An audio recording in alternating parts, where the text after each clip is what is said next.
The road stretched endlessly, dusty and littered with the same pale stones he'd seen since dawn. Jacob trudged on, his strides slow but deliberate, each step measured. The sun hung low, casting a golden glow over the fields, though the beauty was lost on him. His focus was sharper now, and he could almost feel the weight of the checkpoint ahead, the one barrier between him and rest. Every day, Jacob worked these fields, bending under the hot sun, digging through the unforgiving earth. The ground here was hard, parched from weeks without rain, and resisted every strike of his worn shovel. His hands were calloused, his muscles heavy, but he could never show weakness. Others were always watching, and they wouldn't hesitate to send him away if he fell behind. Today had been especially grueling. Blisters formed under his rough gloves, and his skin felt burnt from the hours in the open air. By dusk, he felt like he'd left part of himself behind in the fields, another layer of strength wasted and gone.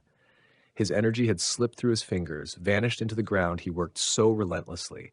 But he wasn't just losing his strength out here. Something deeper within him, something that made him who he was, felt thinner each day. But there was no stopping.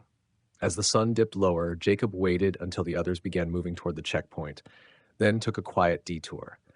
The guard's eyes were keen at this hour, and Jacob knew better than to draw attention. He pressed his body against the edge of the tree line, carefully watching each step, avoiding dry twigs that could give him away. He held his breath as he passed the checkpoint from a distance, the shadows from the trees cloaking him just enough to hide. The worst was nearly over. He'd slipped past the checkpoint, the patrol lights flashing faintly in the distance behind him.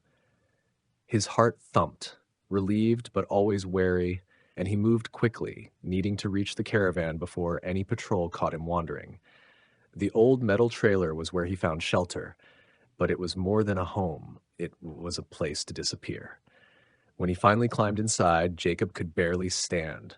He leaned his shovel against the wall and quickly stowed his hat under the seat, hidden away like the rest of him. Here, he didn't have to watch every step, didn't have to hide his face, his name, or the strain in his eyes, but he knew it wouldn't last. Tomorrow he'd be back in the fields, back on that hard ground, slipping past checkpoints and patrols, keeping to himself and avoiding any attention. As he lay down on the small cot, staring up at the cracked ceiling of his caravan, he wondered how long he could keep this up. Every morning, the road out to the fields felt longer, and every night the journey back felt steeper. Still, he knew he would keep going. It was a choice, though perhaps not one he had made willingly, just one he'd accepted. The road home was always there, waiting for him at the end of each day. But how much longer could he keep hiding? He closed his eyes, exhaustion finally pulling him under. The thought echoed in his mind like a distant drumbeat, growing softer as he drifted into sleep, but never truly fading.